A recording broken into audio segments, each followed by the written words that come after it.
Alrighty then. We've got some Unicorn Art crystal clear resin and hardware in a nice warm little bath. We're going to let these guys warm up while we go get the rest of the stuff ready to do our pour. Man, I'm excited and very nervous. Alright, what we've got is I've got some of that foam poster board, and I've made myself a little bit of a, what would you call that? I don't know, encapsulated my wood within the poster board. Made borders, I don't know what you want to call it. But that's where we're at. I used hot glue to seal all my joints per watching obsessively about how to do this on YouTube. What I did is I drilled me some holes down there on either side to kind of act like, you know, little biscuits for the epoxy to go into, little cavities. That way, go to pour our epoxy down, it'll kind of act like fingers locking it into place. That's my plan.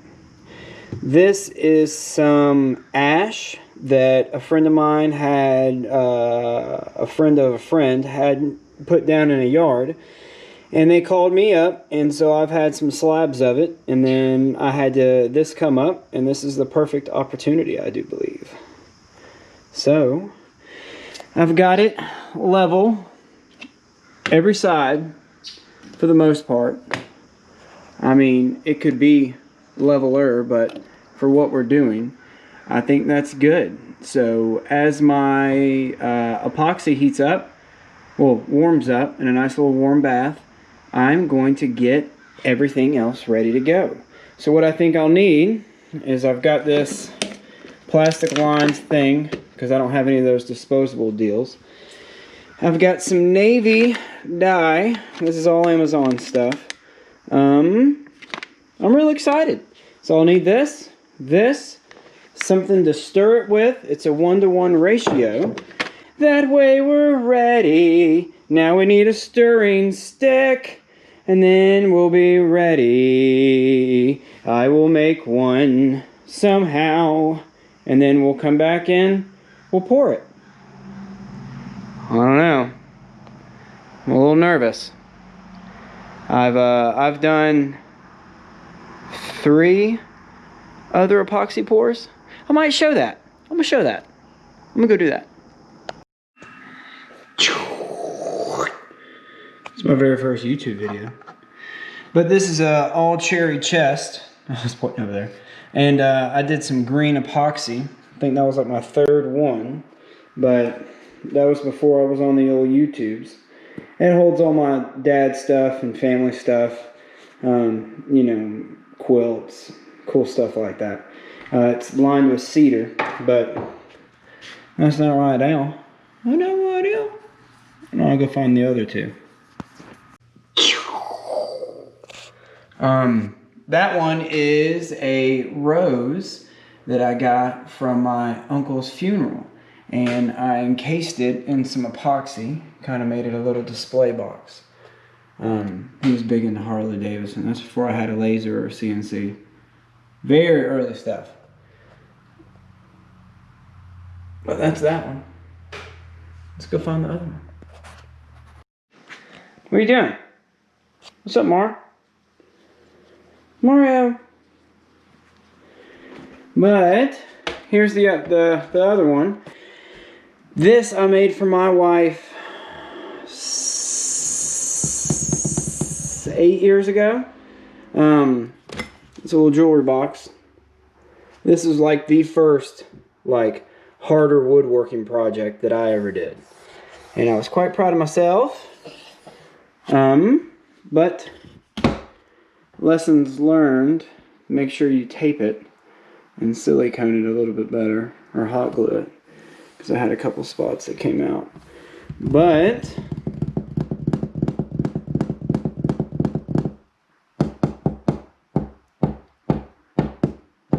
that's it. Now enough procrastination. we must return and pour our epoxy. Let's go do that now. And I'll use this voice for the remainder of the video. I'm just kidding.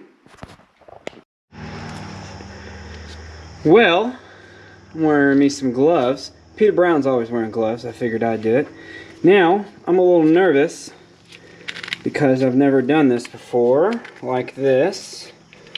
But, like anything, best way to do it, I guess, is just to do it. I don't know how much to use. So, that's the old plan. Stan, just give it a real good mix, I guess. It says mix together for 3 to 5 minutes. We're about a minute in.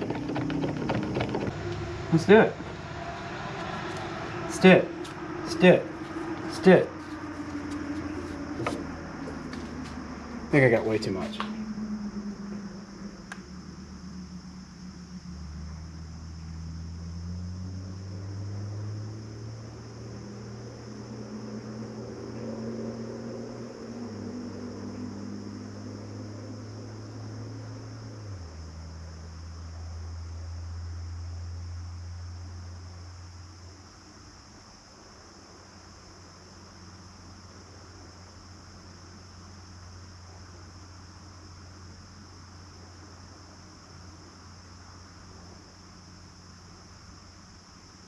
That's really cool.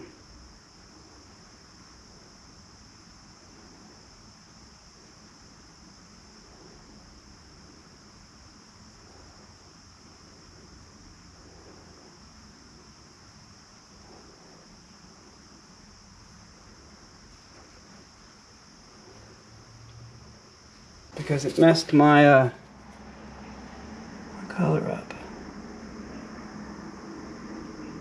I've seen people do that.